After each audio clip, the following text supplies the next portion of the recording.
Matapos ang pananagasa sa New Orleans sa Amerika, isa na namang Cybertruck ang sumabog sa Las Vegas. Inaalam ng mga otoridad kung may koneksyon ang dalawang insidente na posible umanong may kinalaman sa terorismo. May report si Rafi Tima.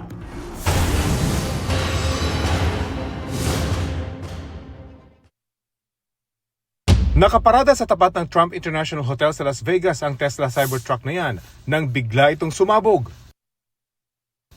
Kita rin sa CCTV ang mala fireworks na pagsabog. Lumiliyab pa ang sasakyan nang rumisponde ang mga pulis. Sa likod ng Cybertruck, bumungad ang mga lalagyan ng gasolina at mga paputok. Patay ang driver ng sasakyan habang 7 ang sugatan.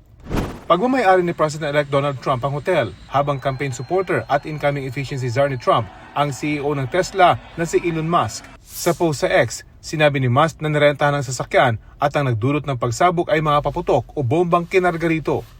Ang pagsabog ng Cybertruck nangyari ilang oras matapos ang pang-araro ng pickup truck sa New Orleans kung saan 15 ang namatay. Sa nakuhang CCTV footage, naipit sa traffic ang puting truck. Nang makaabante, bigla itong lumiko at tinumbok ang mga tao sa bangketa. Hagip din ang mabilis na takbo ng pickup. Nasawi sa pakikipagbarilan sa pulis ang driver na isang dating US Army.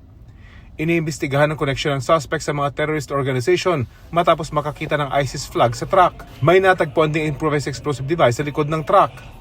Inatasan na ni US President Joe Biden ang law enforcement agencies na alamin kung may koneksyon ng insidente sa New Orleans at sa Las Vegas. Rafi Tima nagbabalita para sa GMA Integrated News.